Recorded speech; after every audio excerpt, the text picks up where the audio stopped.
Good evening once again, fellow Africans home and abroad.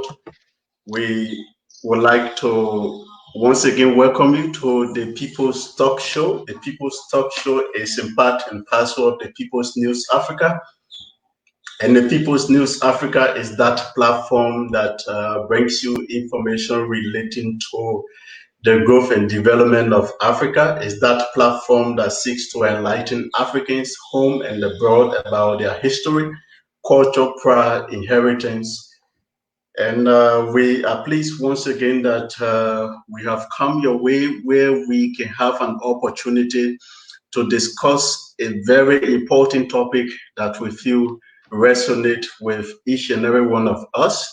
And that has to do with what we can do to decolonize the minds of Africans, both in Africa and across the continent.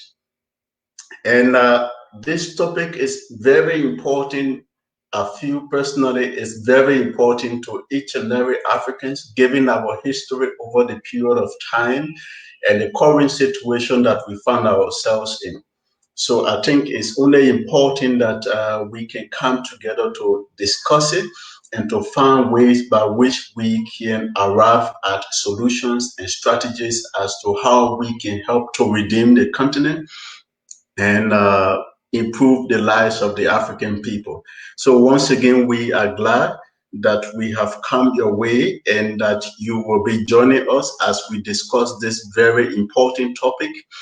And today, in order to help us discuss this topic, we have in studio distinguished colleagues with wide range of experiences in different kinds of fields.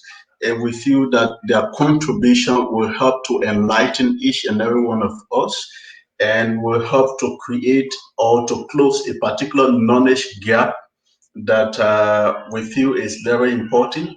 So, gentlemen, you are most welcome. Here with me in studio today is Kabbalah. Kabbalah is from DR Congo, but is based in South Africa. And also I have with me Rakangoro. Rakangoro is based in the UK, and he's from Tanzania. Sorry, your mic is off.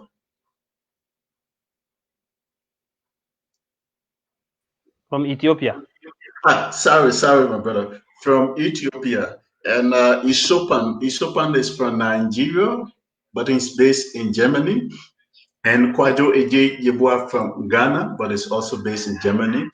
And Dr. Joseph Sadiq, who is also from Nigeria and is based in the US. My name is D. Kafina Seinentu, and I'm speaking to you from Liberia.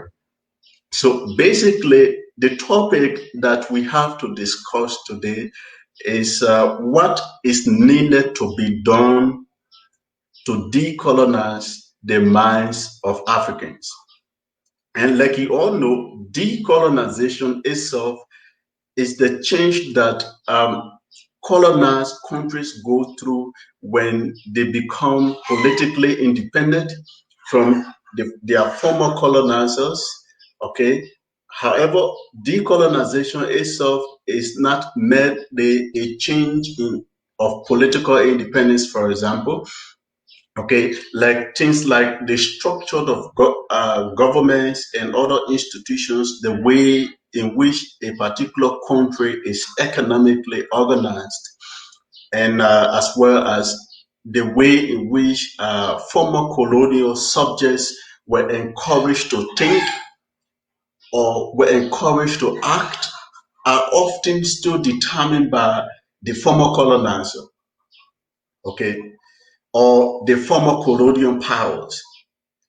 Okay, and to claim that the colonial power project stops having an impact on the newly colonized or decolonized country and its citizens is to misunderstand how deeply the colonial project itself affect the countries and their citizens.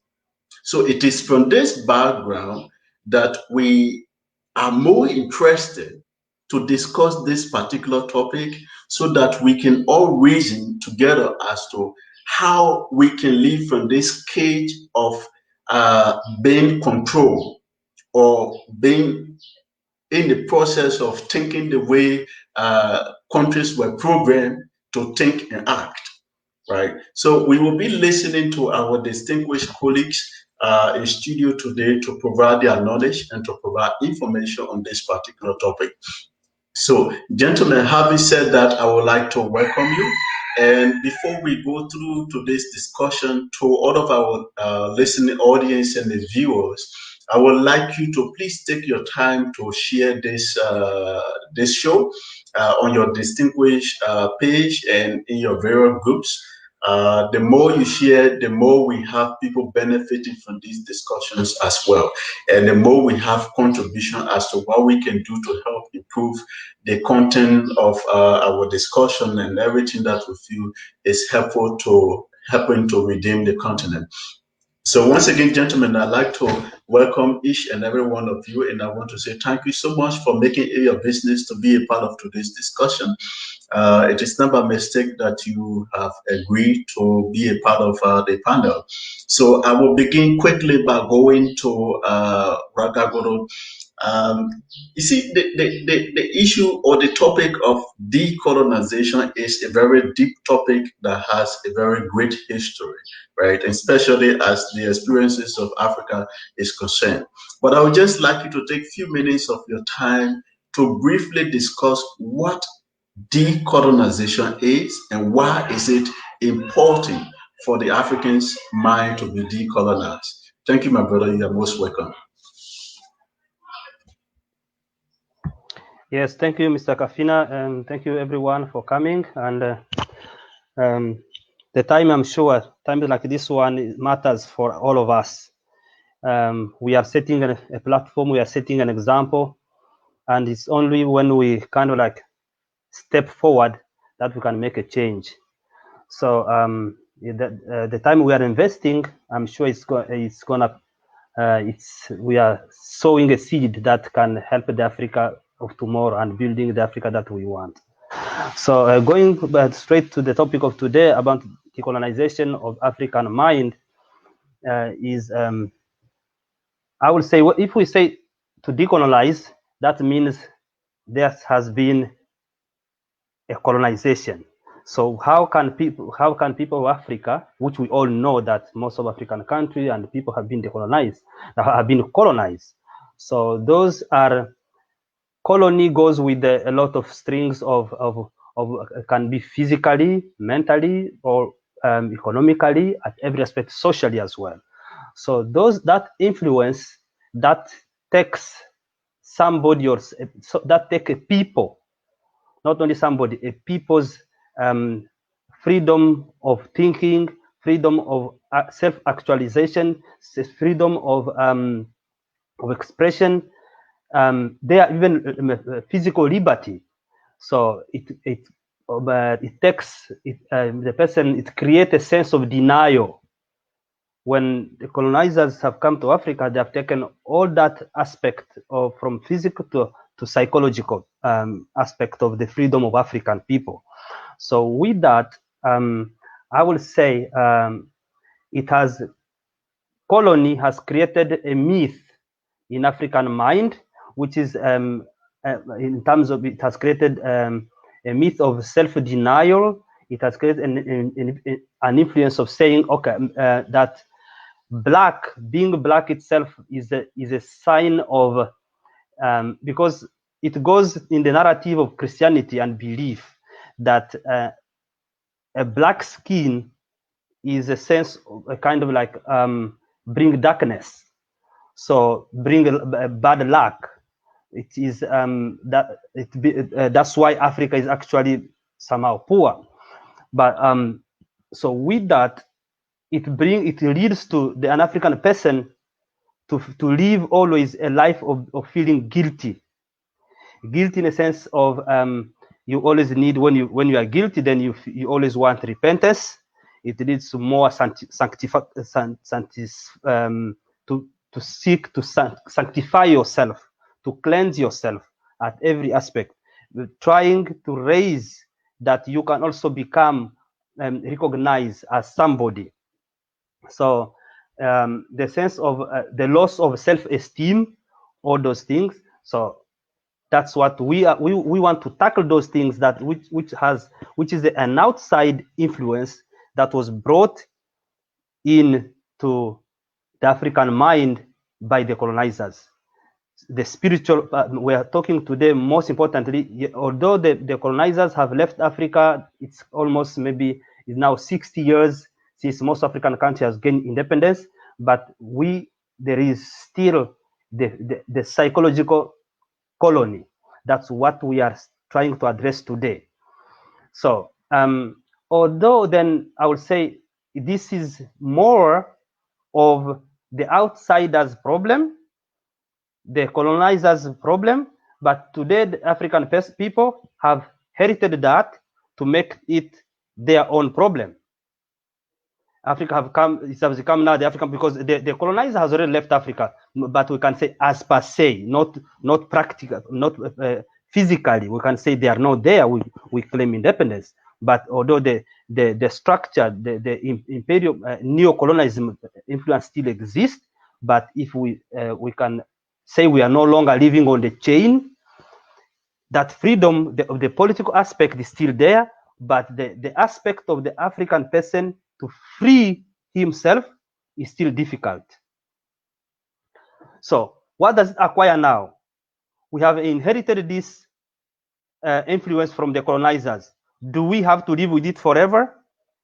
I will submit to you at this time, I don't think is no longer the influence of the outsider. It's rather the African person himself problem or herself. It's no longer the colonizer. The colonizers have left the continent now. It's almost half a century, 60 years now, like the DRC was celebrating yesterday, 60 years of independence. But what independence are we talking about here? Is it the physical independence of the Belgium leaving the Congo, or the mental freedom? So I will say still the people of Congo, although they're celebrating 60 years, still they're colonized mentally. So it is that you can no longer blame that on Leopold, King Leopold, who colonized Africa, and the Belgium who colonized Congo those years. I'm just giving it as an example. So this is now up to African, every African to rethink him or her, his future, saying, well, this is the influence that I inherited from the colonizers, but how do I move from here? I will submit to you that is, for me at the moment, is no longer the outsider's problem, is rather the African individual problem. I thank you.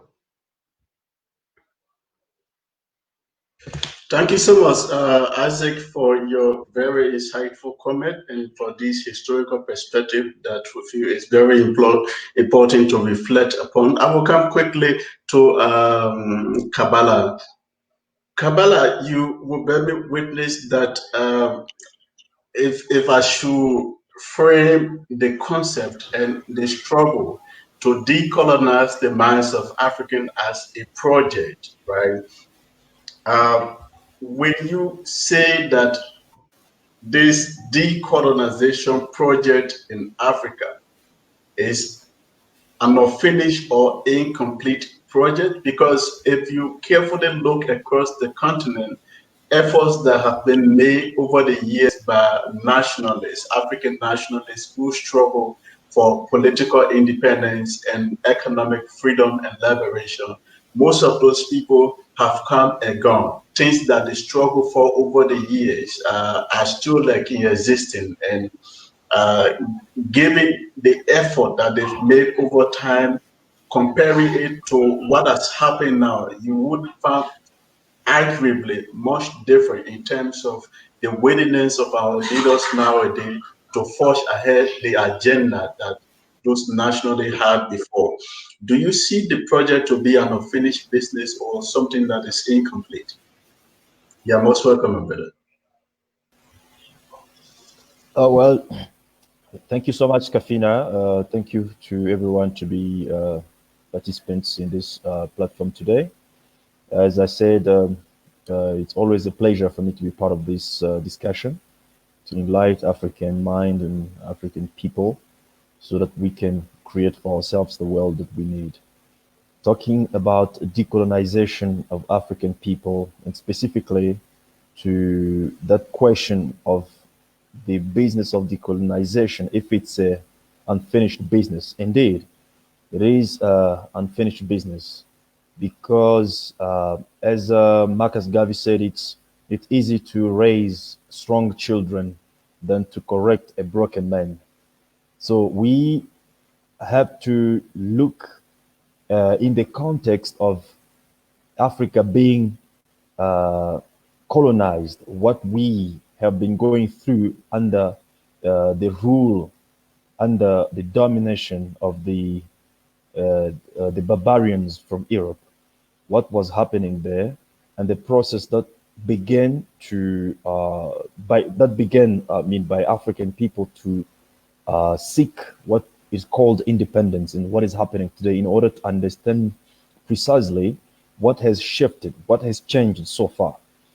When you look back into history to see the context of people, I mean, the context of life that people have been living during the time of colonization. For instance, when you look in South Africa, you will see, not just in South Africa, of course, but in all Africa, there were laws, there were regulations, such as some areas were denied access to black people.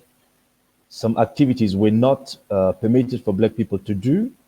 You couldn't shop in the same shop, in the same mall with white people. You couldn't go into the same toilets with white people.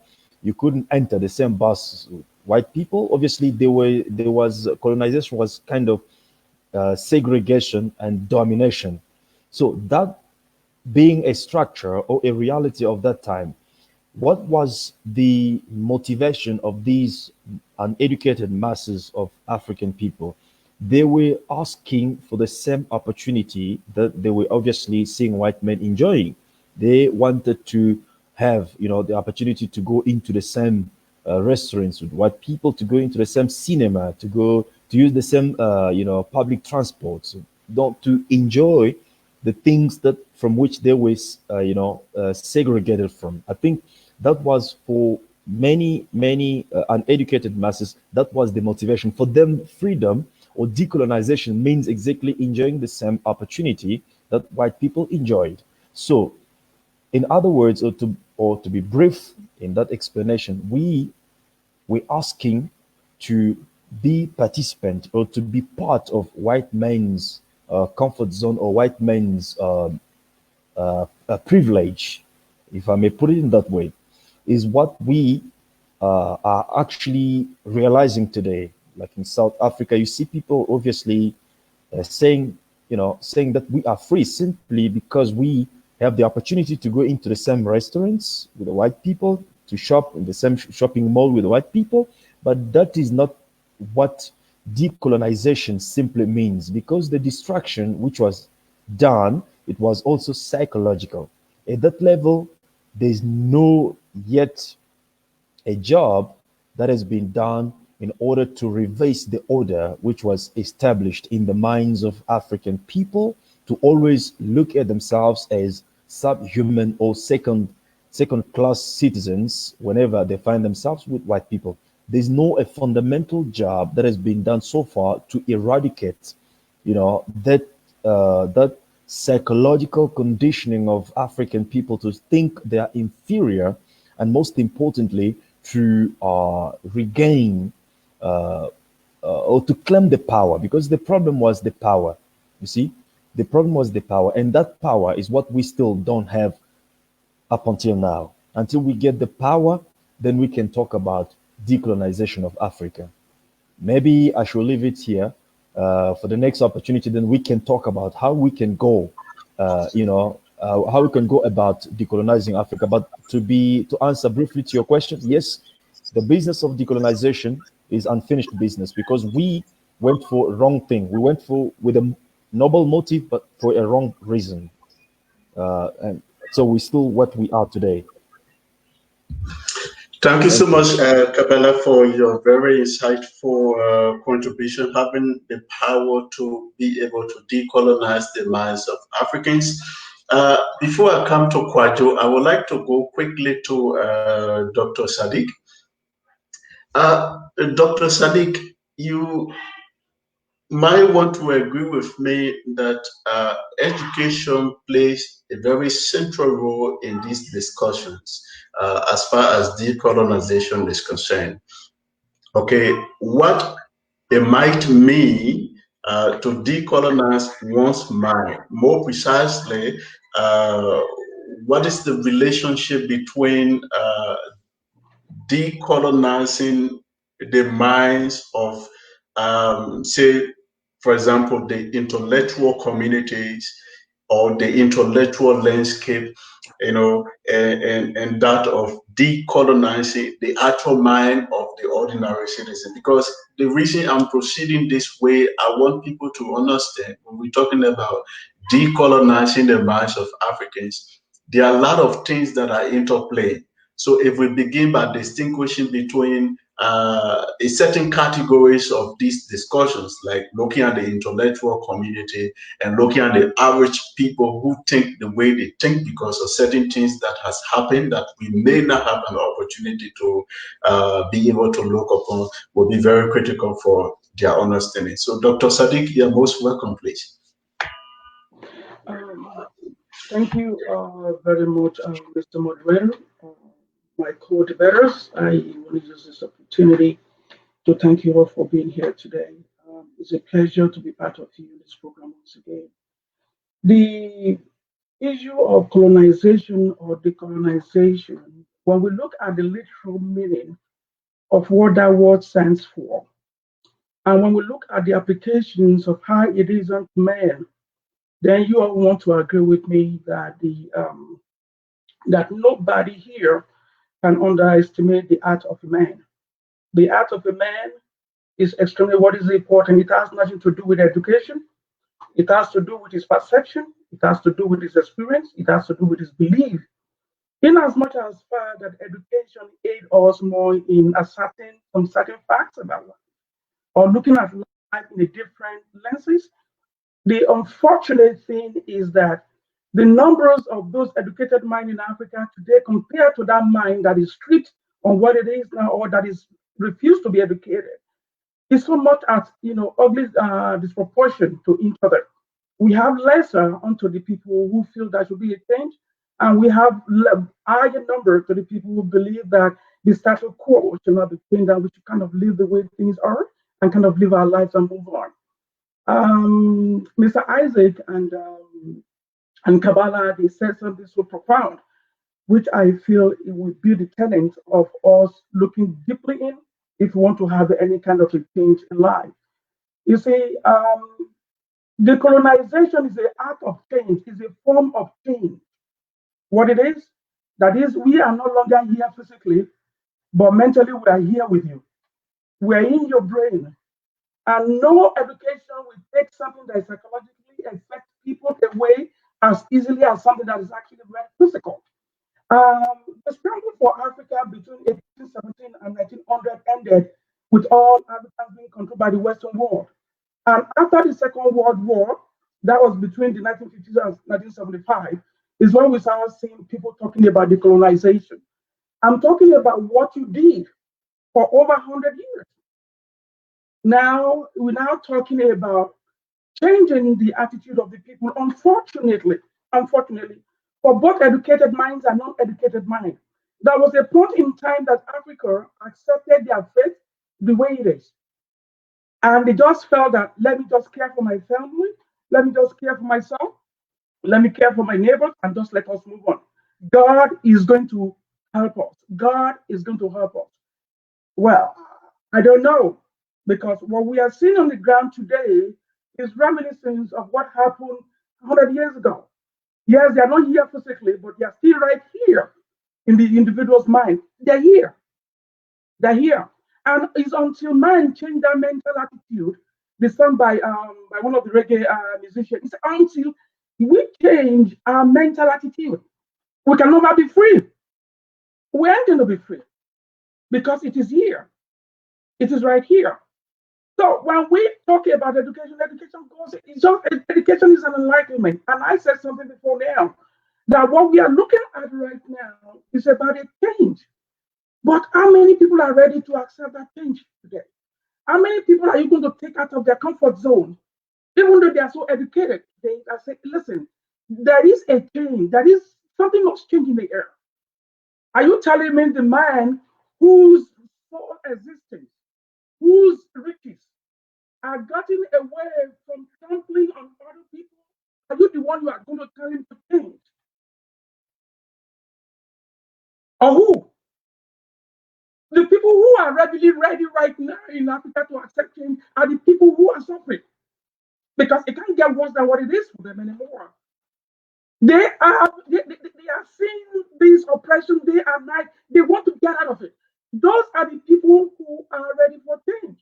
So if we say today that Africa must be free, we shout that Africa must be free, but how many people in Africa is ready to have a clear understanding of that word, Africa must be free? This is the dilemma of Africa. This is the challenge of the colonizations that we have right now that we have to talk about. We're about 6 years shouting. We are the lone voice in the jungle shouting for a change, for a change. Why? It's not because we are poor. It's not because we are educated, but because we believe it's the right thing to do. We believe that until that emancipation is complete, our people are not going to be free. But today, the same voice like Lumumba, who is shouting up and down the state, the corner, and the nooks of Africa, is being relegated to nowhere. Even the President Lumumba that came in to speak on our behalf, to tell Africa to come together and speak in one voice. Listen, education is good. Until we start influencing the attitude of our people, to bring in about a change is extremely very difficult. It's just like you said, oh, I want to marry this man. I know he's not good, but I want to marry because I can change him. You've already failed. There ain't nobody can change nobody. The only thing that can be done is for you and I to see how can we influence this change. Education has been in Africa. Education is one of the good things I can say the Western world brought to us. And I will tell anybody who goes against that, like, no, you don't go against education. Education is not just sitting in the classroom and learning one and one plus one is equal to two. No, educating your mind, educating our people's mind. That is the only way. That is the only kind of education. But how can we achieve in the present predicament that befalls Africa? How can we see so? How can we see straight? How can I talk to my fellow brothers to see through my own lenses? There is nobody here who wants to see through your own lens. Everybody wants to tell their own stories. We don't have anything that brought us to time. That is the unfortunate thing. That we think that the African should be for the African, but no, that is not the case of what we're seeing. We are not divided than when we were under the Western powers. We are not divided. And that is why people like the former president of South Africa can say that the blacks cannot rule themselves. There's something they saw. And they work on that. They saw that gap. And they came in and said, listen, let us feed that gap. These people cannot work together. These people cannot coexist intelligently. It's not about education. It's about the mind. It's about the mind. I'm going to leave here because I have a lot to say. And I just don't want to overflow it here. So for my table, I know it's not time. I turn it out to somebody else to kind of take it from there. Again, thank you very much. I appreciate it. Thank you so much, Dr. Sadiq, for your very important contribution. You emphasized so much on the importance of changing our attitudes and being able to influence the course of action of our people. So I will just come quickly before going to Kwajo that Isaac, you will use 2 minutes to just make your contribution, and then I'll go over to Kwajo, please. Please do that quickly.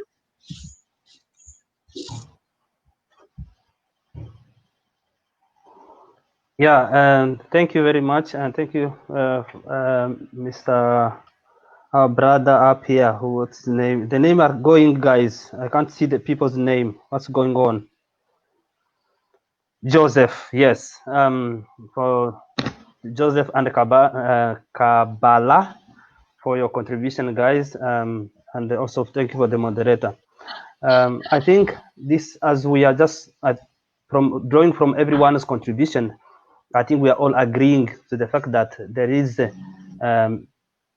it's much more to do with African ourselves at the moment. If you look at the book that I've shared with you guys from this guy, he's actually a Nigerian, right? Actually, his name is Chinwezu. Chinwezu has wrote about decolonization of the African mind. His actual book is a very good book. It's a very good read. That decolonization can be, I think, is first of all when somebody has to recognize of who we are, who you are, first of all. Because if you don't recognize, but first of all, who you have been before you became what you are today, then it is hard. So I'm glad as ourselves now we start talking about this, so it's becoming a problem. So I will still submit to you, as I said earlier on, that it is today the African own problem. That's why I will say decolonization can go from social, culture, politics, and economic. That's when when Africans start acknowledging themselves as people who want to liberate themselves. So those are the aspects that has to be looked at. If you look today, what I will submit to you, that if you look at most of the African people today, you look at the pigmatization of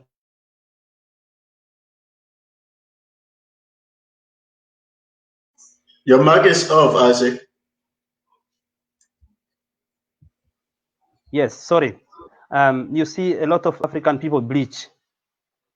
That's a self-denial, because we have been taught that the black skin is no longer good. Is a sign of sin. Is not perfect. You see, I have to be lighter skin. That I'll be much more. I'll have much more influence. You see, our stars, rich African men, most of the big guys, when to be more important in a society, you have to marry a lighter skinned woman. When you have a lighter skinned woman, you are considered more respected in community. I want to bring it, guys. Me, I'm not going to be talking about it from outside global. Yes, I have the global mind about it, but I want to bring it to our own community, in our own household. How start by me, starting by myself. Let's not keep blaming people out there, oh, the African minds, because if me I change, as we are on this banner today, if we change, that change will start from me now today. To that Africa we are talking about, that mind is not somebody's mind out there, is my mind. Let's start buying African, valuing African product, consuming African food. You see, most of the African guys, I will tell you, someone will walk in a restaurant in Africa, she or he will prefer imported canned beans than the beans from an African local market. You try to observe that when you go when we are with your friends, when you go out to hang around, you'll see that culture in African society. We like it in a white man's package. We like it if your wife cooks food very well, you will say, oh, he cooked like a white. I'm not being racist, but that is the African mind. Let's take it to ourselves. On this idea, on this question, started by myself. How do I deal on my daily activities? An African man, when he walks in a shop, he would rather prefer a shirt, first of all, which is made from India or in the West or Italy, than a shirt which is designed from Senegal, or a sotex from Kisangani, or a wax from Nigeria. So those are the things that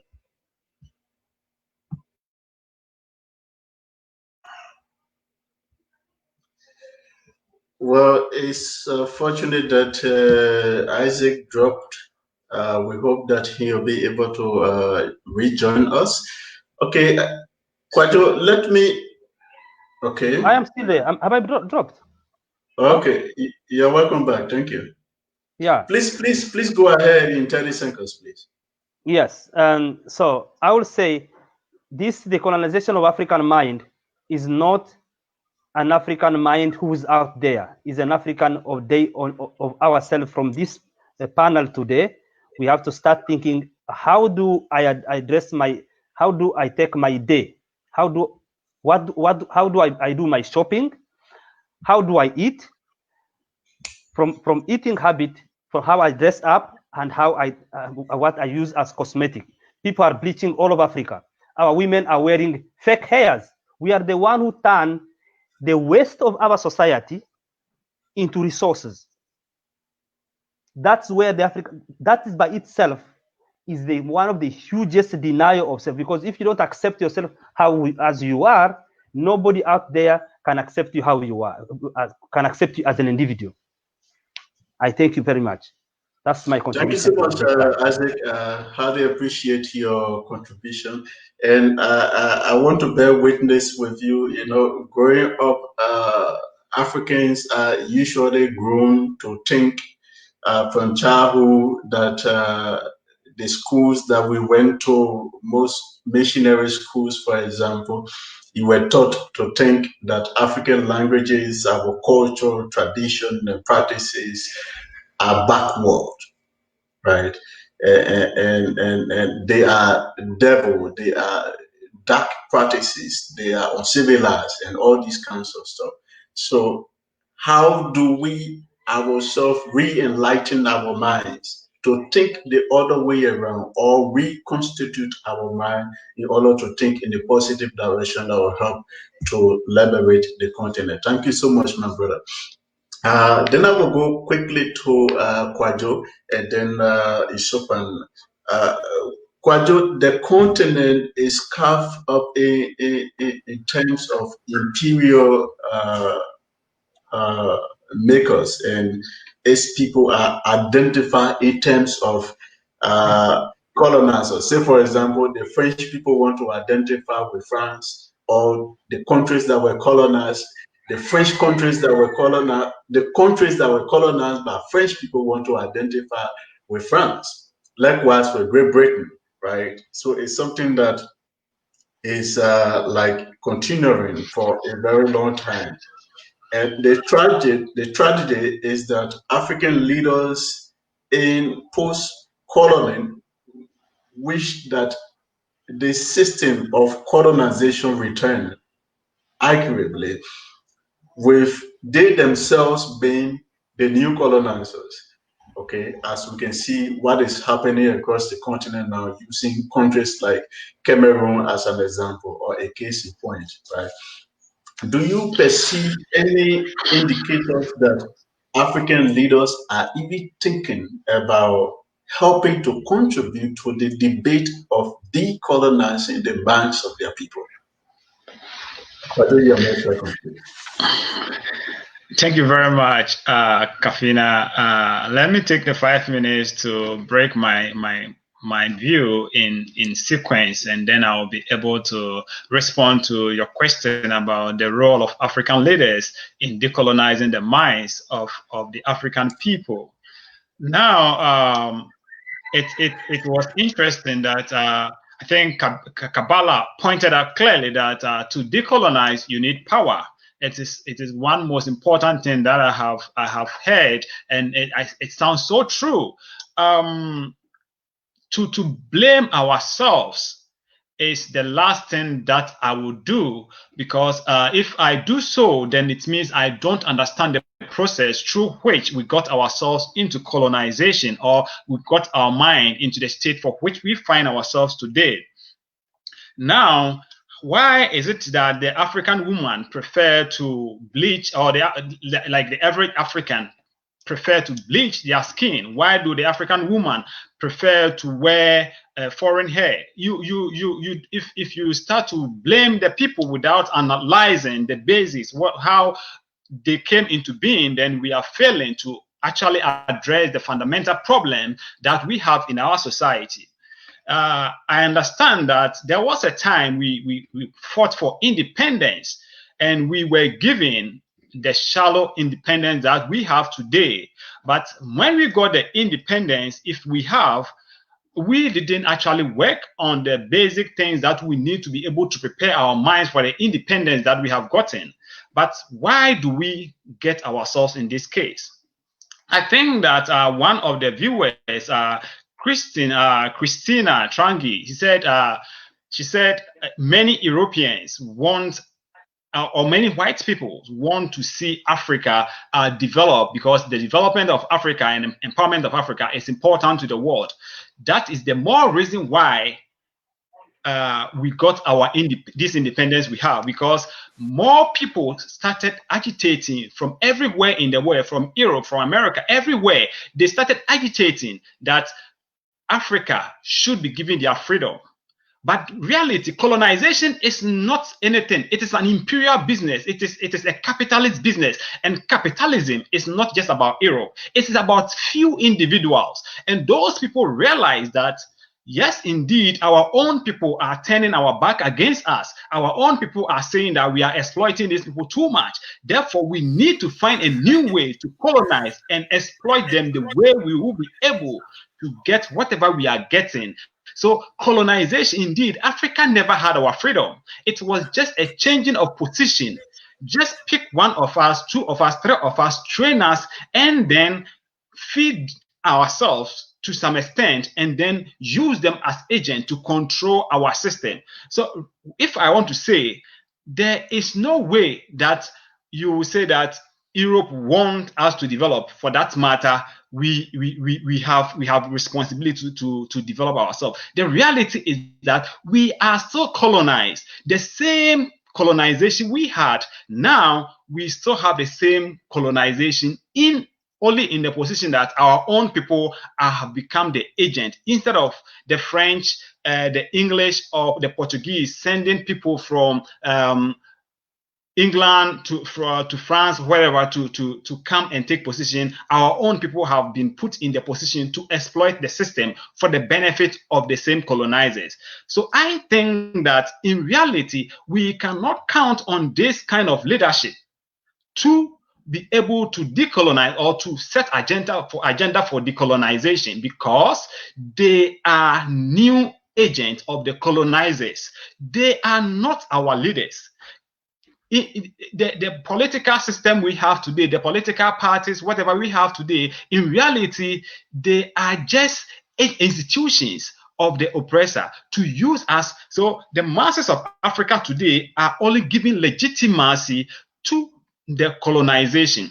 Now, what comes next? The average European, the average American, average African will think that it is no longer the people who were colonizing us, or it is no longer the imperialist system. It is no longer the capitalist system. Instead, they will say that it is our own people. Therefore, we have a duty to free ourselves. Yes, the duty to free ourselves is for you and I. And that is the reason why you and I need to set out to decolonize the minds, because these leaders, as we call them, are not going. They will never, because if they decolonize the minds, they wouldn't be able to exploit us, and they will face the threat of the same oppressor whom they are representing. So to my understanding, the African mind is yet to be decolonized, and then we will need a new strategy to decolonize the mind. Let me leave it here. Thank you, David. Thank you so much, Kwadwo. You spoke lengthily about some very important issues, one of which happens to reflect those political institutions that have been set up and that are potentially being used as instrument of the colonizers to continuously influence their will upon Africans. And I would just like to cross over quickly to Isopan. Isopan, everyone has spoken lengthily about the process or the aspect of decolonization itself.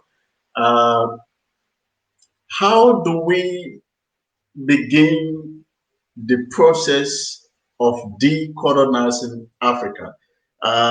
Maybe having the time to reflect upon things like harnessing our culture, our basic practices, and the value systems that once held African tight, and but that are taken away now from us. So, how do we go about reconstituting the process of decolonizing the minds of Africans? You're most welcome, please, Isoba. Thank you, Mr. Kofinon. First, I want to thank Mr. Quadro for keeping up with time. That was very impressive. And when we talk about decolonization of the African minds,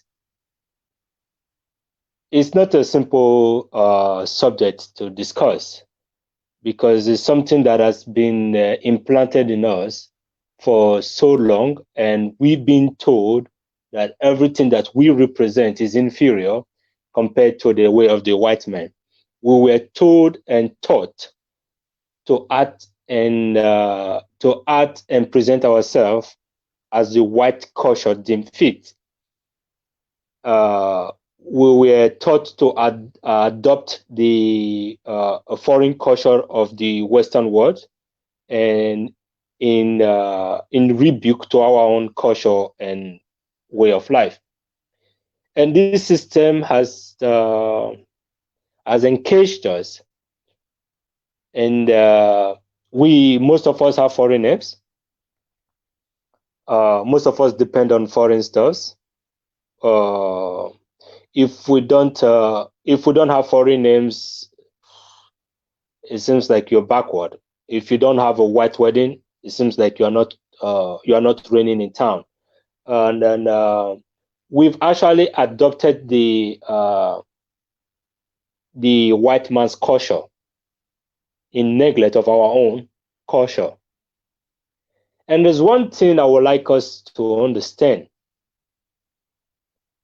We are not Westerners.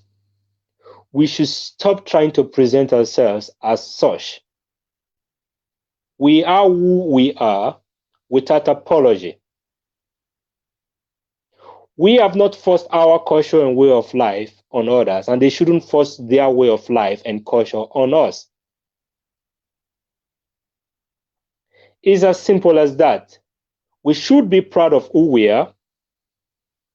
We should be very proud of who we are. We should stop acting the way in which the outside world will accept us. We need to speak in a certain way. We need to act, dress, and behave in a certain way, so that we will seem pleasing. Don't be too loud. The white people don't like it. This is a white neighborhood. Don't be too loud. No. If you put on your native attires, somebody's going to look at you funny. This is a Western world. Why don't you put on a suit and tie? Why don't you speak in a certain way? And someone always trying to act like, oh, I can't pronounce your name. Your name is kind of a little bit difficult to pronounce. Do you have an English name, or can I abbreviate your name so that I can pronounce it? Seriously? We fall into this trick over and over again, and makes us uncomfortable of who we really are. This is a sickness that we need to do away with.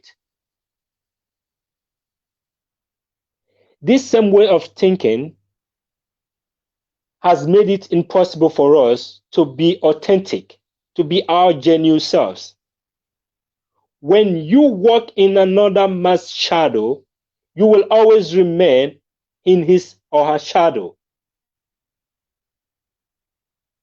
You're always waiting for this person to make the first move, so you can copy this person's move.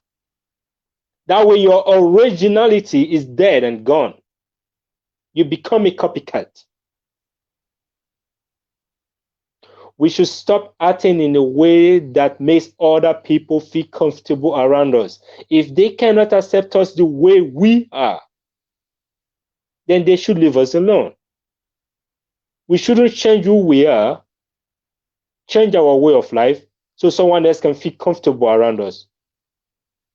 Why don't they change the way they behave, so that we can feel comfortable around them? Why is it the Africans that always have to change the way they are so that the outside world can feel comfortable with us? Why is it that we are the ones always making the changes? Why is it that we are the one always adopting their way of life? We need to fit in. We are always trying to fit in. We're always trying to fit in. We need to fit in so that we can be accepted. I need to speak, I need to dress, I need to act in a certain way so that they will feel like I belong. They need to feel comfortable around me. Hey, Joseph, don't be too loud, don't be too loud. Our white neighbors don't like it. We have conditioned ourselves into imprisonment, into self-imprisonment, so that the outside world will feel comfortable with us. But I don't see anyone else changing their way of life so that blacks will feel comfortable around them. They are proud and bold to present themselves the way they are. But we have become the scapegoat. And this is how we can decolonize our mindset, by accepting our true identity. Thank you, gentlemen.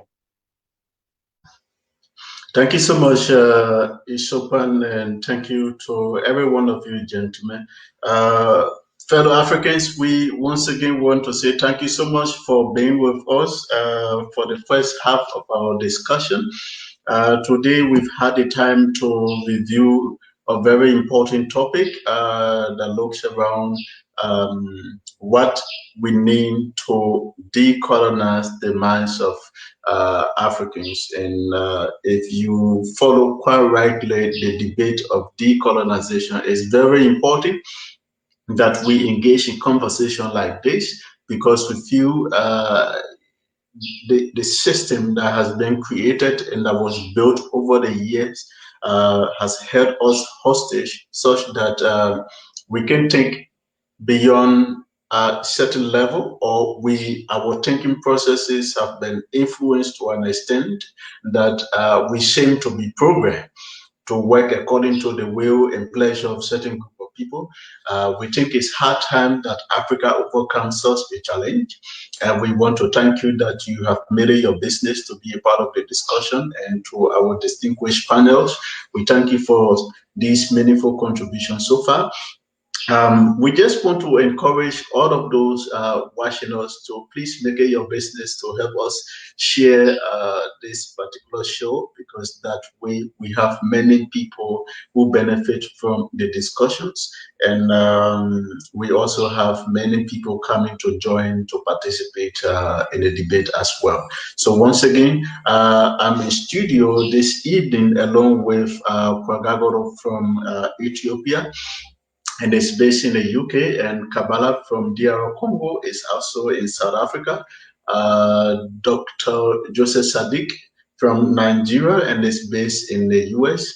Kwadwo Eji Yeboah from Ghana is also based in Germany, and Isopan from Nigeria is based in Germany. My name is David Kafina Seinentu, and I'm speaking to you from Liberia. Gentlemen, thank you. Once again, you're most welcome. This is the second phase of the discussion, and we're going to try as much as possible to introduce new sets of questions from previous responses that you made before. So I will just come quickly over to Kabbalah.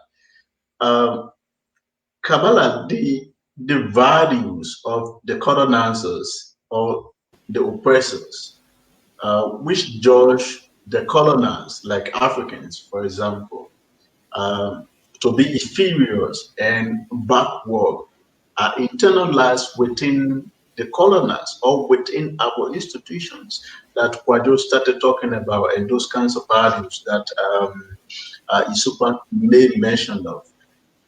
Is there any way you think possible that we can alter these different kinds of values that are within our structure and within our institutions, such that we feel more so proud of who we are, and we have no regret. We don't have to apologize for anyone being Africans.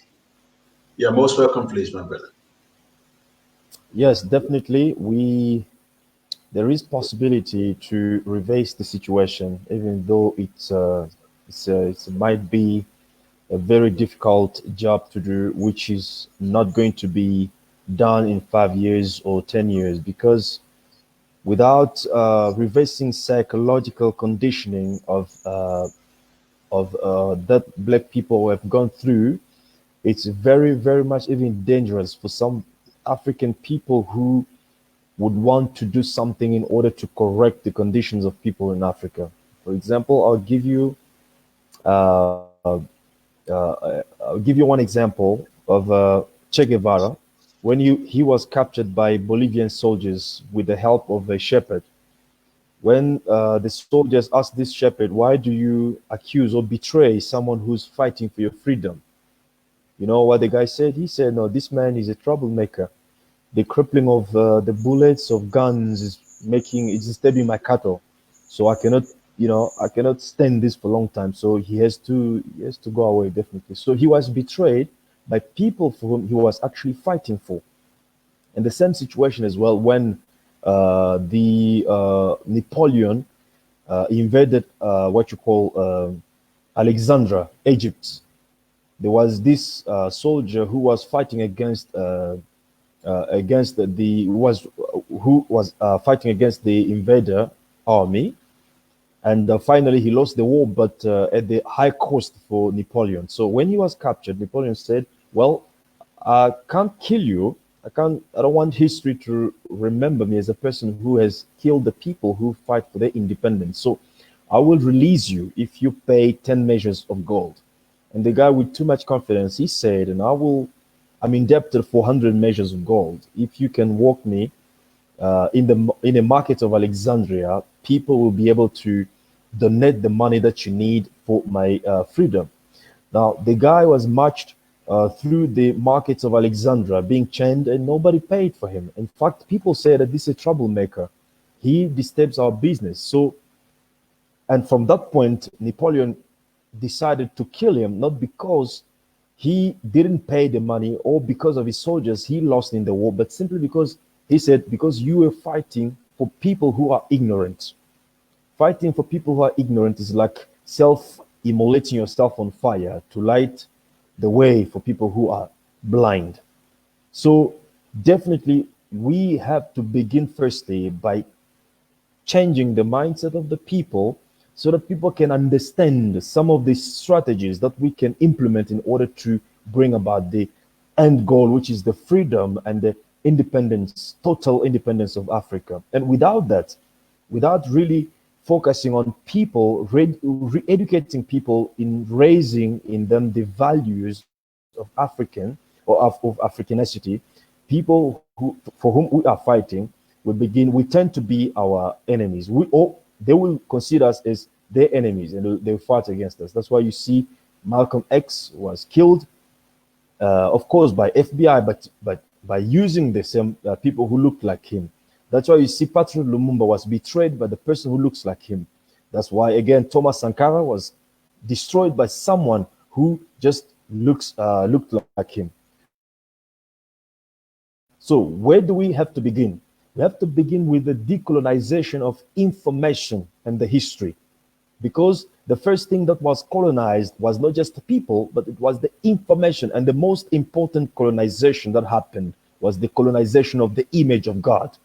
So we have to begin with the decolonization of information and the history. Why?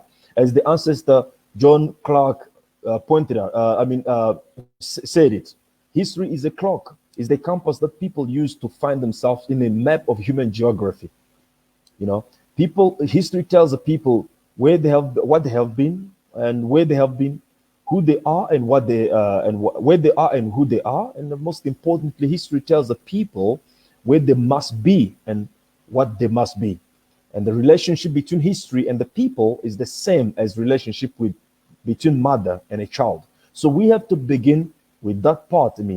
Teaching, because we know the colonization of our history is the fact that our history that we are dealing with today is a history written by the colonizers. As you know, if of hunting is still written by the hunter himself, you know, the lion, if the lion does not write his own history, the history of hunting will always glorify the hunter. That's the situation in which we're finding ourselves today. So where should we focus? Since we have these people that have been already by education system through every every aspect of life, in religions, whatever you talk, even in employment, I think we have to begin with new generation. As I pointed out at the beginning, it's easy to raise strong children than to change the broken man. So we have to begin with marriage. I mean, with family. As it says, family is this basic self for every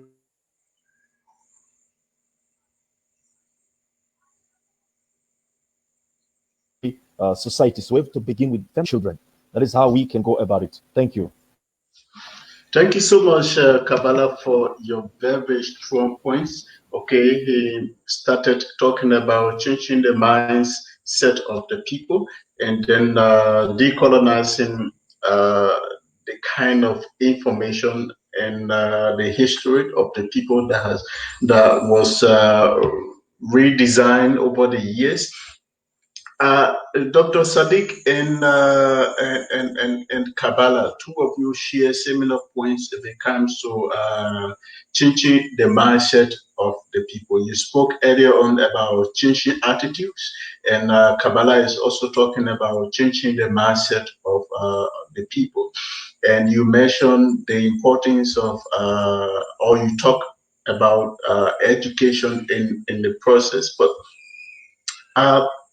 how do we go about this business? Because if you look clearly on the continent of Africa, the level of education is pretty much a challenge. In our last discussion, we talked about education before, and considering the different means by which we can create this kind of knowledge base, because the more people are informed, the more there will be a massive change in attitude.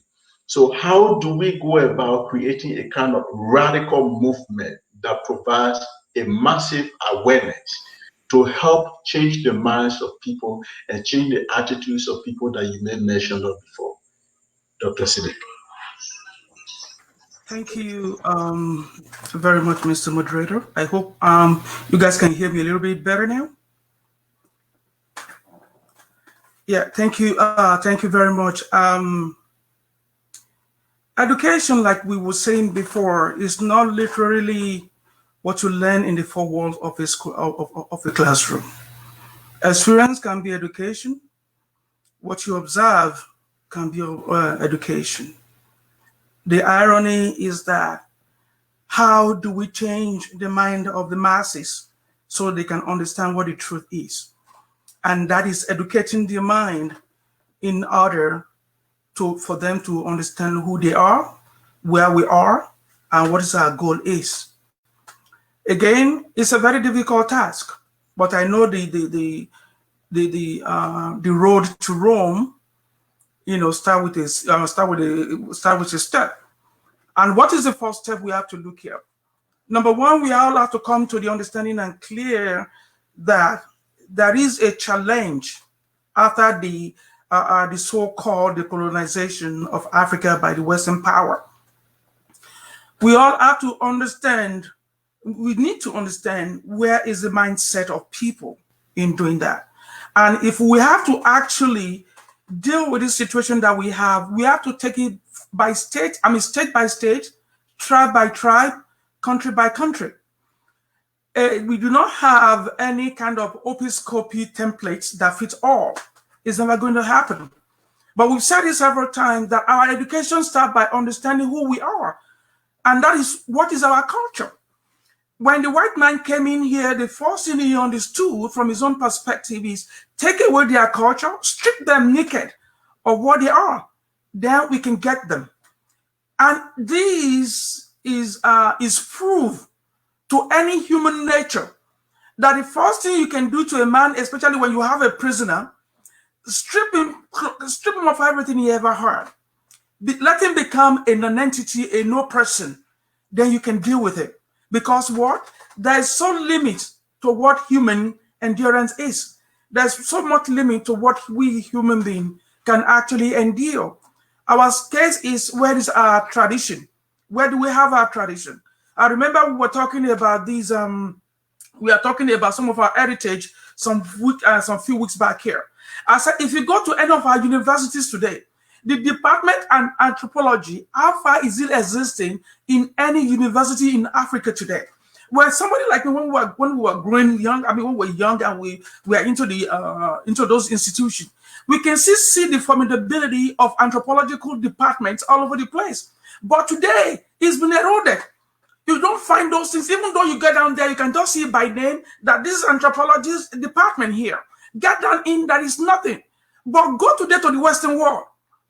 It's so amazing that you go to the Western world today, you see how advanced the department of anthropologists were. And you wonder why. You wonder what is their heritage that they are studying. But in those universities, they don't have any heritage or any kind of artifact they are studying, but they are studying those that were stolen from Africa. And now, they now brought to us their own form of education. And that is what I said to us here. We need to look at how do we educate our people. There was something that was started in Nigeria probably about 10 years ago. A woman professor came out. He said, let us start by teaching our children any subject through our languages. He said, when we start using our dialect to train our children, they will understand better. They will go faster in that education, and they will be master of it. But today, every one of us here, we're speaking English. When we go to our homes, we speak English. When we are interacting with our friends, we speak English. Because what? It is not a physical thing, it's a mental thing. If you don't speak good English, somebody will look at you and say he's an illiterate. Brother, I said, hello? I can't speak another man's language, then I become an illiterate. I cannot pass another man's language, and I cannot move forward in life. There are many of our brilliant students today who cannot further their education into the universities or whatever it is, because what? They fail English language. Imagine that for a moment. They didn't say you fail your mother's tongue. They said you fail a foreigner's tongue, and you are redundant for life. It's a mental thing. It is a mental thing. And it is a challenge for us.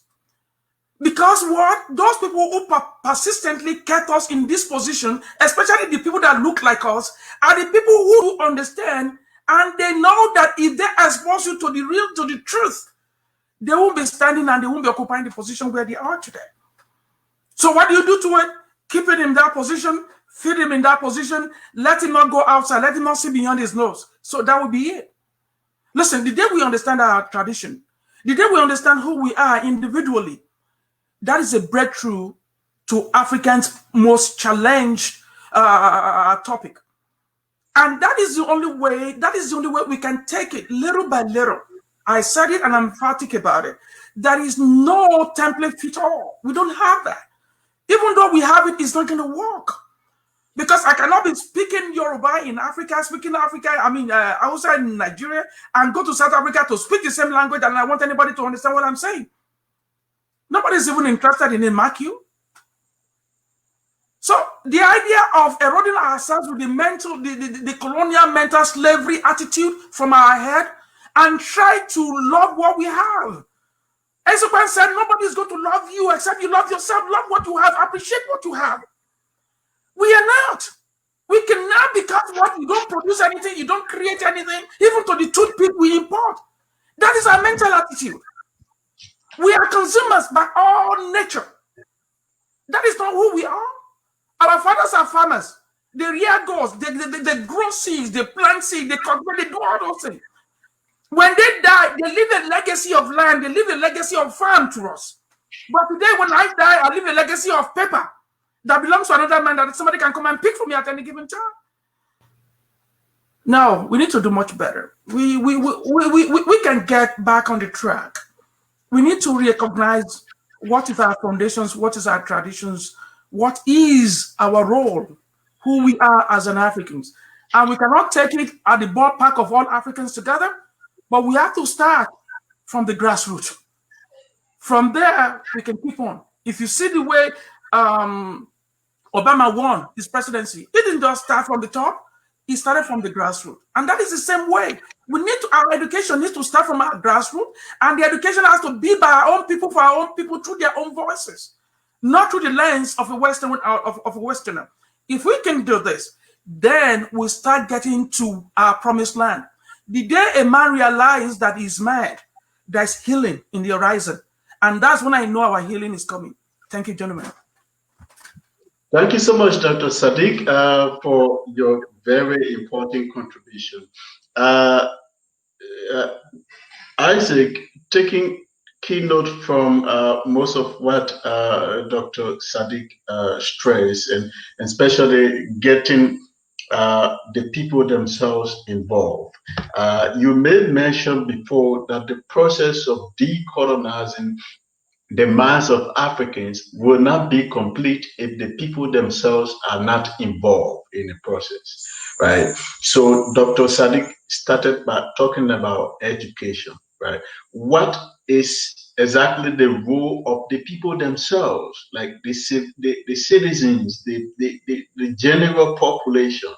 How do we get involved into the process of decolonizing our own minds? Yes, thank you very much, Kafina, and thank you very much, Joseph, and thank you very much for that question. I will start, before I move forward, in terms of education, I would like to share with you this quote from actually part of the speech of one of the British member of Parliament, Thomas Babington, addressing the British Parliament on the 2nd of February, 1835. He said the following, and I quote, "I propose that we replace her old and ancient education system, her culture, for if the English, the Africans think that all that is foreigner and English is good and greater than their own, they will lose their self-esteem, their native culture, and they will become what we want them, and truly dominated nation." That is an English member of Parliament addressing. He's a very predominant scholar and writer who was addressing the Parliament by then. And if you look, there's another quote as well from it was shared with sometimes back here on the platform. I will go quickly and find that so that we have to be reflecting at those elements. I think it was shared last time here on this platform.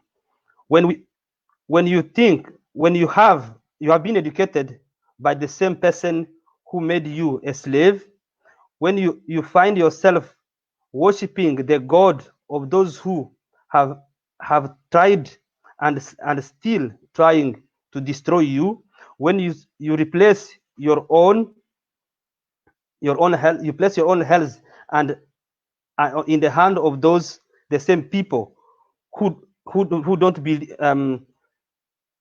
not believe that you have the right to exist as yourself. So this culture, I will share it with you guys here.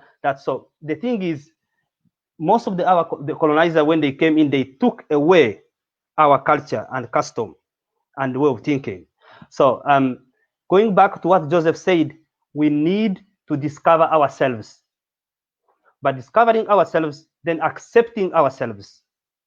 When we discover ourselves and accept ourselves, that's when now we start this influence and this slogan of decolonizing the African mind. This movement of decolonizing the African mind will start by me, as I said from the beginning. It will start by me, from my own household, me as an individual. How do I act? The way I dress up, the way I speak, the way I appreciate things. What are the things that influence me the most? the music that I play, the way I dress up, and how I eat. All those things that, and also, by the way, going to what Kabbalah said about family, you know, when we have to bring this decolonization in our everyday life, and we bring it within our own family. How do I address my child when she's still a baby? Do I start putting wigs on her head when she's still 2 years old? Have you look around? We breed the hair of our own children at the age in kindergarten, because we teach them that their hair is not good.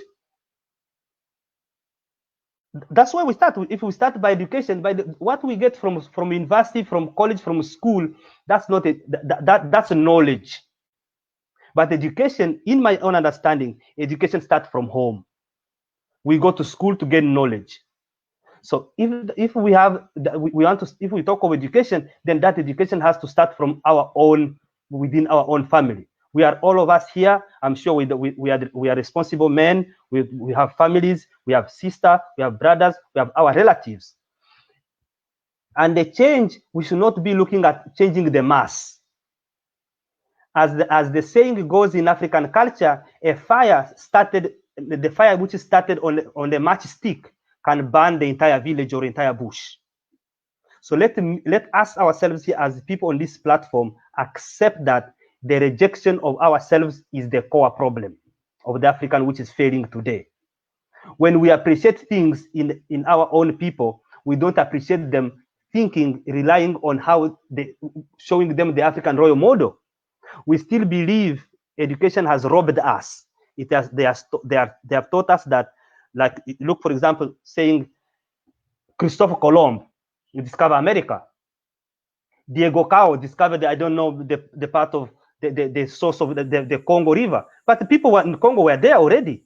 Christopher Colomb was welcomed by people, by indigenous America in America. There were people in America. So those are the things now we start changing that narrative, telling it to our own people, telling those stories. African people, when we grow up, we used to tell stories. The African folk tale, the African traditional tale, I don't know how we call them. I think they call them in French, the contes. When you tell those stories of Africa, which story do we tell our children after meal before bed? Which story book do we read for them? So that's the part of education for me that will matter most than the education in the university. In school, we go to get knowledge. So I would also like to feed on, like in my own country, in Ethiopia. Ethiopia as a country fought with Italy for 5 years, until we won the war with Italy in 1937. That Ethiopia is the only African country, I think, with Liberia, they are the only two countries which are not colonized countries of Africa. But today, that was then. But Ethiopia today is mentally colonized. The way we make our coffee, all Ethiopian around, we no longer make our coffee traditionally, but we prefer to make it in Italian way.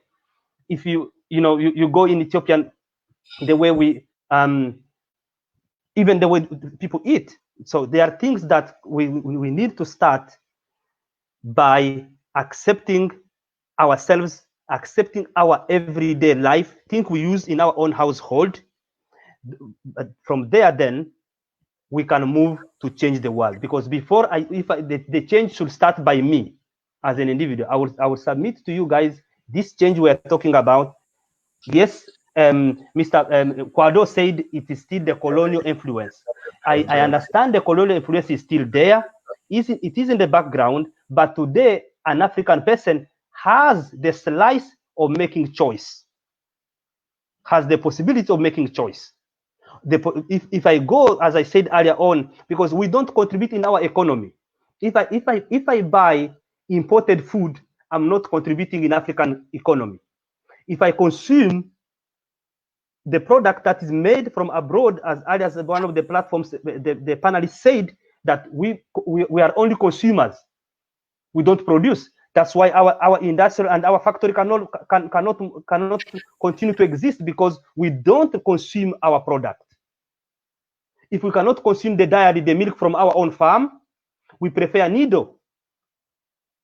You understand? And African, and that is, by the way, I am submitting to you guys. I am sure you have in your own community, you have friends who will prefer to drink needle milk than the milk from a cow in a local farm. So we rather buy the milk from a needle which is made from Holland, but than drinking our local milk. We think that's lower class. So the classification of African esteem, saying that what we produce as people is of lower class, in the same way as the colonizer told us, we still believe in the same way. This movement of decolonization of African mind will struggle to move forward. But I think, as this, from people, according to the people from this panel of the discussion, I have a hope that we will move the movement forward. I thank you. Thank you so much, Isaac, for this very important information that you have just provided. Kwadwo, a fundamental feature of decolonization in some cases is about power relation, as you rightly mentioned before. Okay, and one of the most powerful ways of exercising power is by controlling the perception, the system of value, the aspirations and the wants and views, the belief, the sharing of meanings and different kinds of activities that a particular people possess over the time. So how do you think we can eradicate these power imbalances that we also face across the continent of Africa? Thank you very much, Kafina.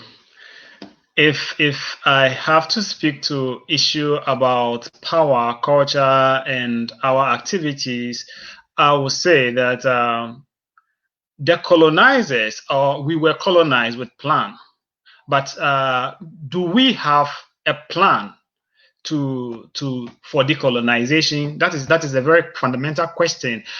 Those who did colonize us had a plan. One of the viewers made a recommendation that every African child need to go to school from age to this and this. Yes, access to education, to me, from independence has improved astronomically, very high. But what has been the content of education? What are we providing for children? What kind of education? So if we talk about access and we don't talk about content, then we are not talking about decolonization. Now, every child go to school and the person is taught that Europeans or the Westerners brought us education, whereas the opposite is true. So if such a child go through the school and become a professor, that professor is going to continue to offer this false knowledge about ourselves to the next generation.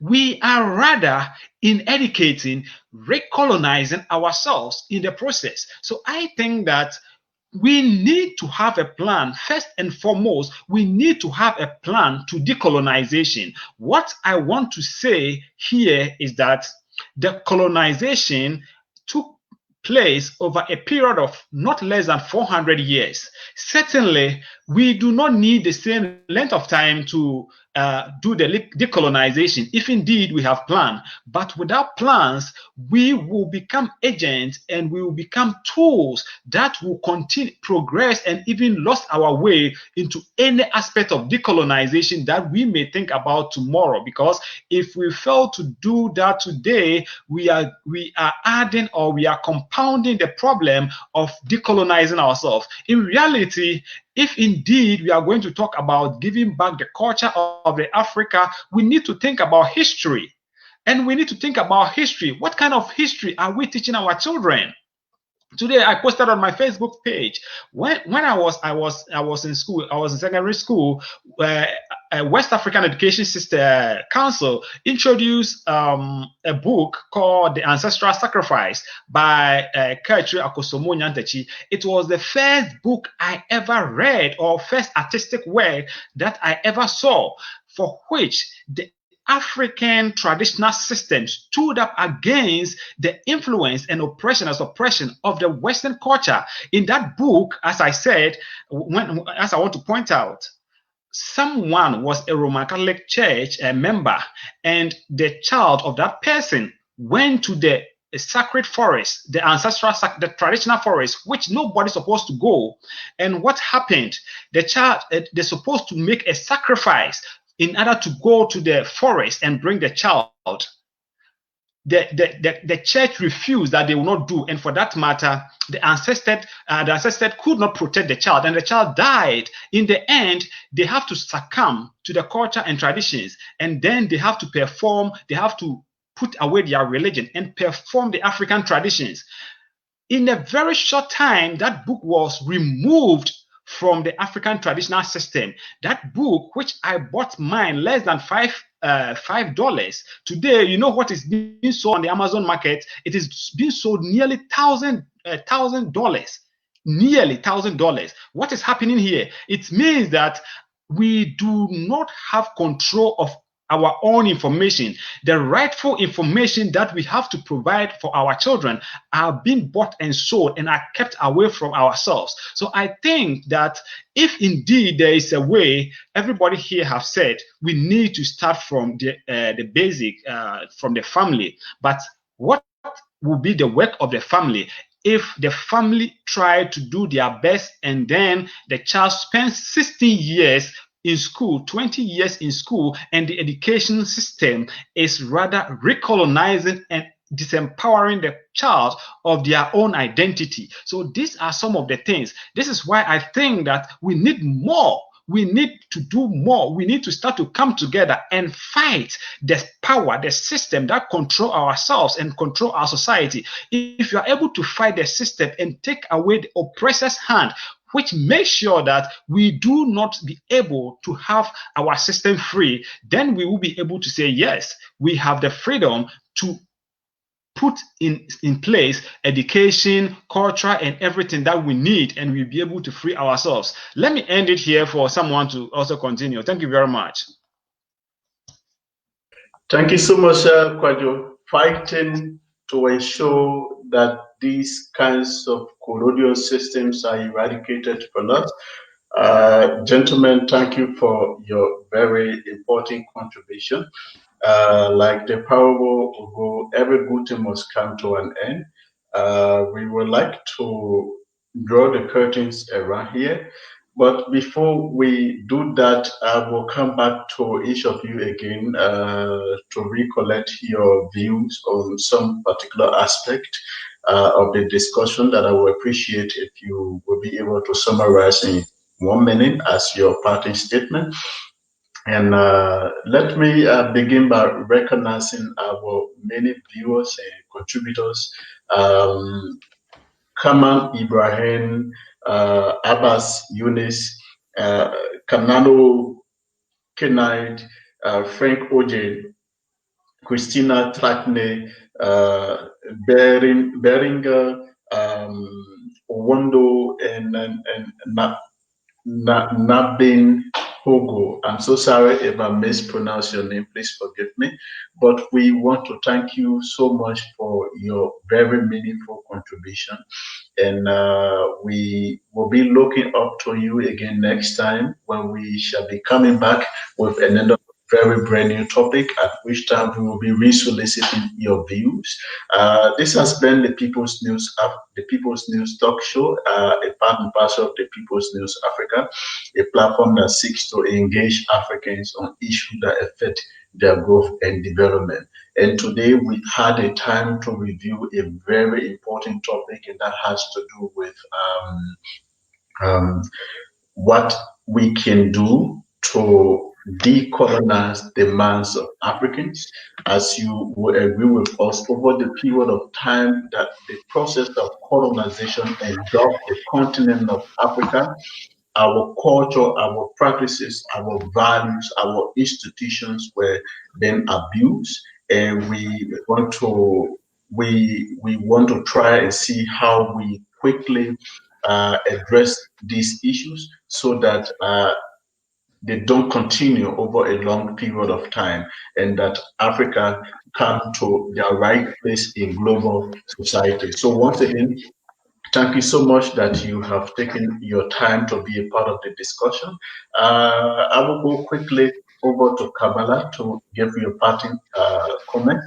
But in doing so, Kabbalah, I would like you to take the next 2 minutes to reflect upon the role of religion in promoting the concept of decolonization in Africa.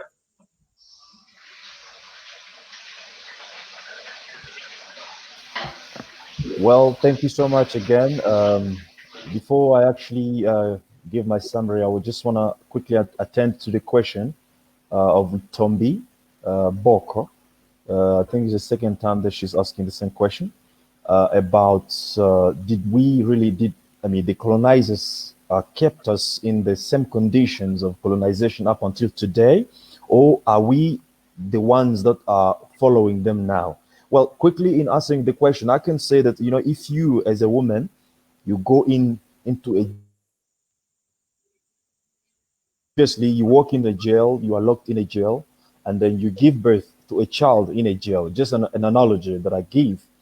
The value of freedom, it, but the child that you give birth to in a jail, he does not know what is freedom. So he might, crawl, cry, and then, smile and laugh and joke like any child, but he does not know really what it means to be free and what it means to be obviously in jail. So he grows up in that condition. So I think this is the reality that we are facing today. We are born in a situation where already our parents, we intoxicated with all the filth that obviously diluted or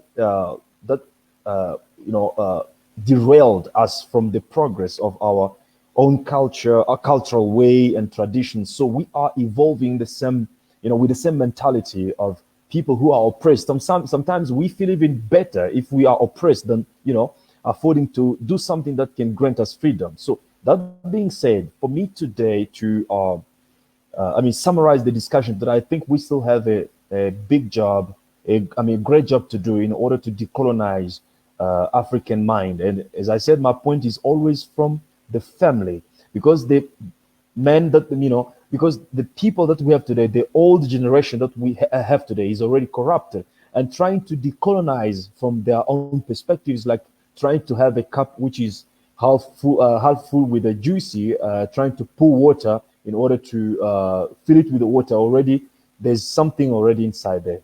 So the mix of juice and water is not gonna be really the water or the clean water that you wanted to pour in the cup. So we have to find new containers and begin to pour new knowledge, new concepts that really reflect who we are, in order to see Africa that is free from any colonization, especially in terms of psychological colonization. Because as the men think, this is something that all the greatest leaders, greatest philosophers that have ever existed, they might have had some disagreement here and there, but they've agreed on one point, which is, as the men think, so is he.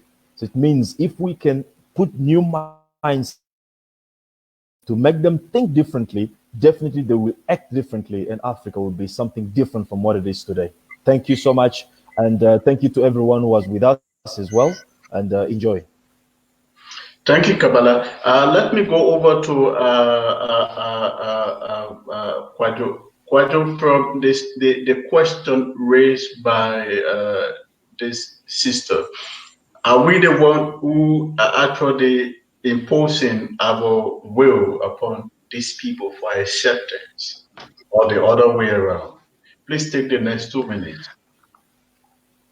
I thank you very much, Kafina. I don't think I have any different opinion to what Kabbalah has said. I disagree with any opinion which thinks that we have kept ourselves in that situation. If anybody thinks that, then that's that person, in my opinion, that person has already been fall for the tricks of colonization, in a sense that you can't colonize someone for 400 years, put a plan and put everything together, and then you think that 60 years without any action, without any proper action.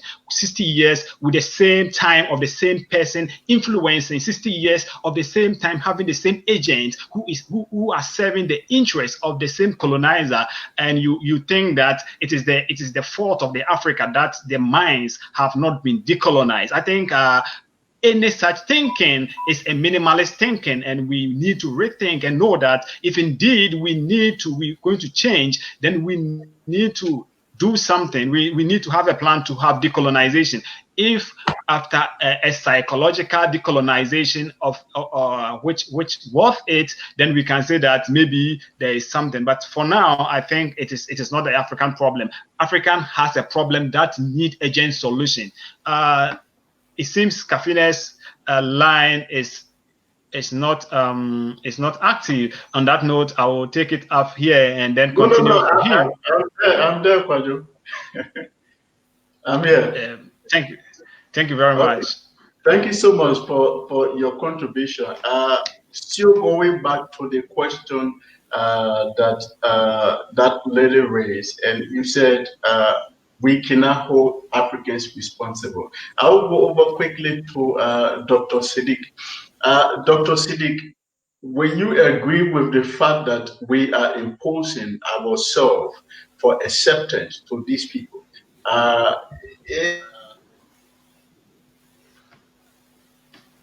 To argue it, but why is it African Business and Economic Summit will be held in Switzerland?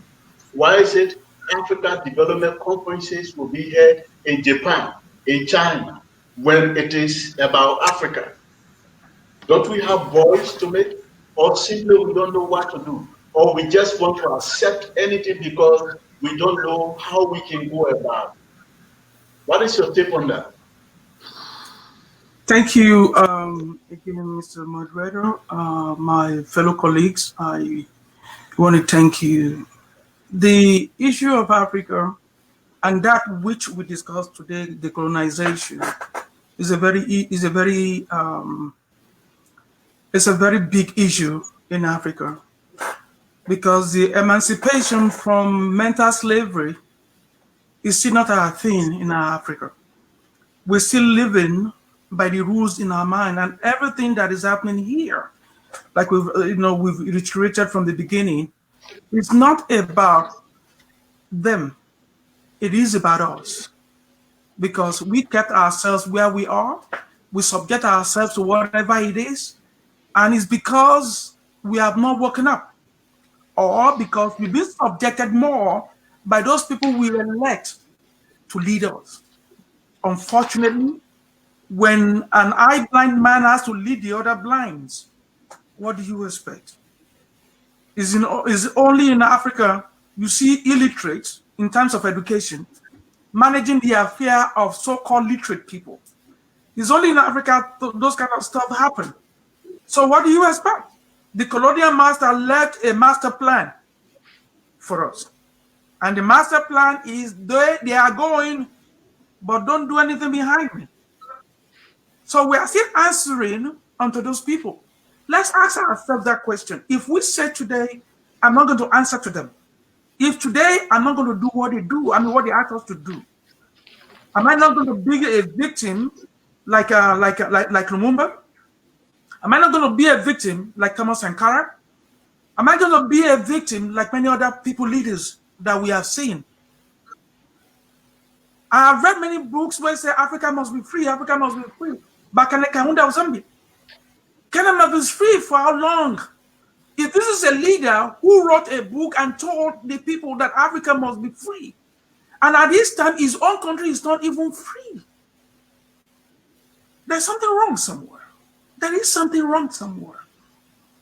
And everything that is wrong, that could go wrong, that is wrong, is nothing but leadership.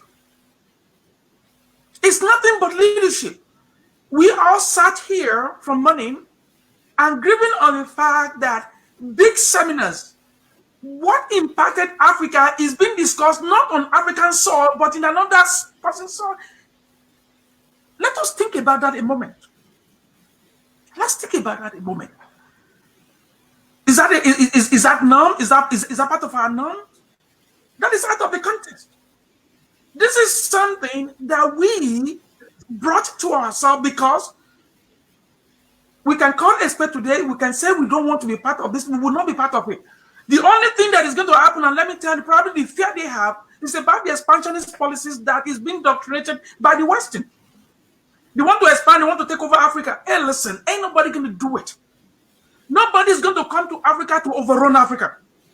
We are the people overrunning ourselves based on fear because our attitude is based on fear, lack of respect, lack of understanding, and still looking through the myopic ways of doing things. Until we grow, until we learn to find ourselves, until we discover ourselves, until what is our legacy, what is our future, not my present future, but the future of those children who are coming behind, when we can say that this is the legacy we are going to leave behind, and we are committed to that. It's unfortunate we might just be hanging here, we might still be speaking the same English every day, rather than speaking Swahili. It is rather unfortunate that where we are today is not because the Western said that, it's because when the Western left, somebody came in there and saw how sweet it tastes in his mouth. And he left his people perpetually subjected into that form of life. Listen, we've been here for over 400 years.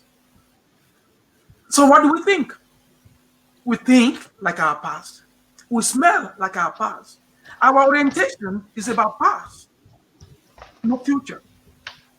And yet, the graduation they have in Harvard some couple of months ago, 97 students passed out of into the medical world as doctors. 97 in Harvard University. Among these 97, 49 were Nigerians.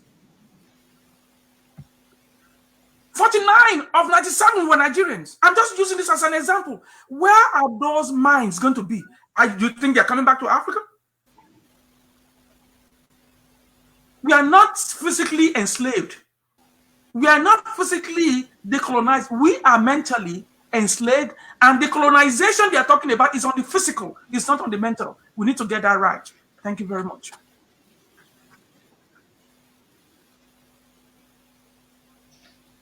Welcome, Kafina. Thank you so much, Dr. Siddiq. We just now like to go over to Isaac for your parting comment. But before you do that, I would like you to, you started by talking about the role of the family, right? But it seems to me that is more overwhelmed. The family is more overwhelmed. The education system is becoming more overwhelmed.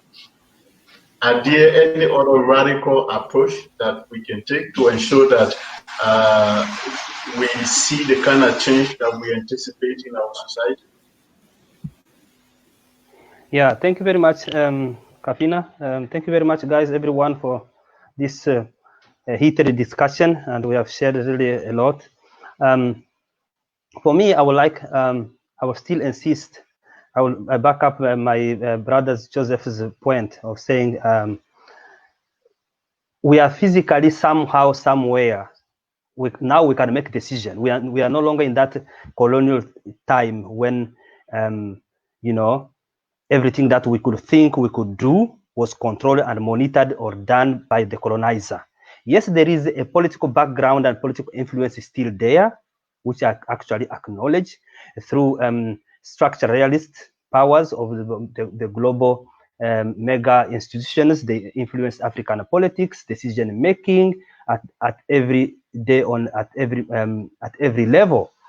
But why then, if it was all about the colonizer and the Western power, why is some African country developed, which even you can think they are very poor, they are naturally poor, but they are well off, but others are not yet changing? That tells you now is an individual leader's decision making. Tanzania just been led by Magufuli for 5 years now. It has been declared one of the most growth economy in Africa by the World Bank, just for 5 years. since Tanzania gained independence. So those is feeding back. I'm trying to oppose Kwado's idea of saying that the influence of the colonizer is still the major problem that is keeping us behind. Is the decision making? How do we elect our leaders? And electing that leader will start from my home, my own house, in family. How do the influence that I have within my family? When I'm going to the polling station, how do I have agreed with my wife, my children, or my elder brother, my elder sister? Who are we going to elect? Are we going to elect a person based on because he comes from my ethnic background? Am I electing the person's someone who can deliver, or because the person comes from my family or from my tribe? So that's where now is that I cannot blame that one to the, or I can't blame that one to the colonizer. It's my own decision. Leaders who are in power, African mostly, with they are not only there. Yes, they use power or military influence, but that that army itself is formed by African brothers and sisters. So where can we? You know what? When you hear about talking about the grassroots movement, the grassroots movement starts within the family. I can submit to my brothers, if our children who are going tomorrow in school from home, if they are taught the African esteem, the African self-esteem, the culture and the custom of how they can face the world out there, I think we will be laying a very good foundation. Because if you can never build a house from the roof or from the wall. You start by the foundation. But what Kafina is saying, that yes, the influence there is influencing our leaders, the politicians, the ministers and decision makers within African continent. Those are already the roof and the wall of Africa. But me, I'm submitting to you for us to start laying the foundation, and that foundation will go to the Kabbalah's idea of the family building. This family building is to influence the youngster, to make them that Africa is what makes the world to be. To the self-esteem. Let the way we teach our children at the earlier age that is not because if she's not bleaching, if she's not wearing a bead which goes to her back or her whatever falling down, she's not looking beautiful enough. If the boy is not, if it's not bleaching, it's not handsome enough. So we start teaching, eradicating those cultures, teaching them how they eat. In the morning, for example, let me give you this. For example, we give our children biscuit, but there is Africa biscuit, of course, made from our own mothers. This one I'm submitting to you because this is the liberation of African economy. Our economy remains poor, and one who controls your economy controls who you are.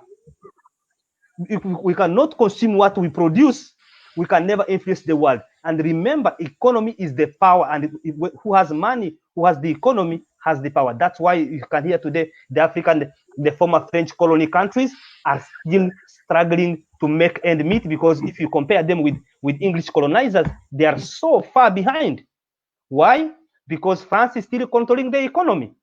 So I'm submitting to you that let's start by liberating our own mind, and that liberation is not going to start from the market, from the in the office of the Prime Minister or office of government. It's going to start from our own family. As we are here, that change, when we sit down to have our dinner tonight, let's ask ourselves, have I consumed Africa? Am I dressing Africa? Do I eat Africa? Do I talk Africa? The story I tell my child, do I tell my child about the African story? That is my message for this evening. Thank you very much all for coming. I think I'll have to stop it up here. Thanks a lot, guys.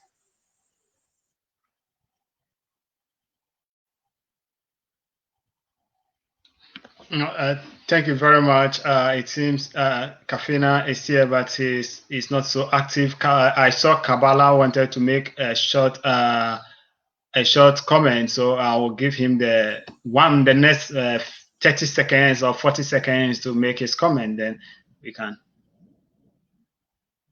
So Kabbalah. Oh, all right. right, thank you. Actually, I mean, I didn't mean I didn't mean that maybe I was fixing my mic. Well, but Okay. in saying what Mr. Isaac has said, I mean, it's quite true.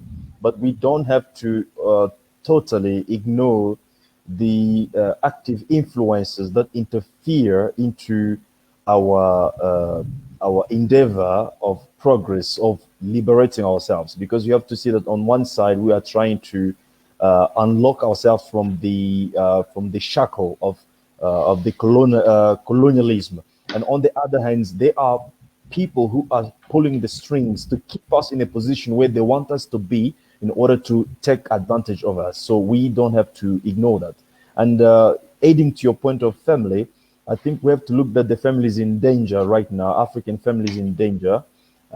We have to look into how we can restructure our family, and in order to give a proper education to our children for the new Africa. Because now what we have to realize in terms of capitalistic system, we have women and men, all of them have been put into the market, and children are being abandoned, in the hands of institutions to give them education. Unfortunately, what they teach them is not productive for African education or African progress. Actually, it's all about what you say, the continuation of westernization and colonialism in the minds. So that's something that we have to look. Maybe we can have more another panel next time to discuss more about African family, and go broadly deep into that discussion, and then come up with some wonderful concepts. Thank you so much.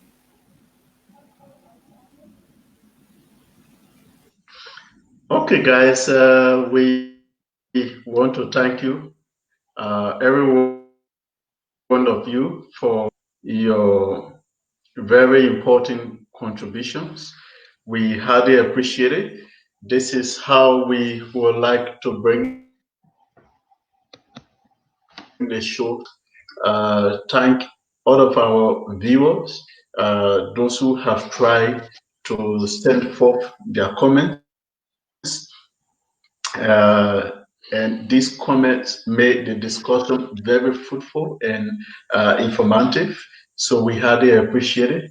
And my distinguished colleagues, thank you so much for joining the discussion today. The information that you have provided has helped to enlighten the mass of Africans across the continent. And I'm of the conviction that one of the ways in which we can help to make our contribution is by doing what we are doing now. That way, we can create an enabling environment for the dissemination of information to keep our people more informed about their history, their culture, and their politics. So it was by no mistake that you have joined the discussion tonight, and we just want to thank you, and we want to thank all those who have watched to the end. We want to encourage you to make it your business to always join us. Without you, there will be no such show like this. So we are once again grateful. Today we've been discussing this particular topic along with Dr. Joseph Sadiq, Kwajo AJ Yeboah, Kabbalah, and Isaac Rakavoro. And also we had earlier on one of our colleagues, Isopan, who later on left because of some other technical reason. But overall, we want to say thank you so much for making the show a very successful one. This is how we would like to bring it to an end. The next time we see you again will be on Saturday.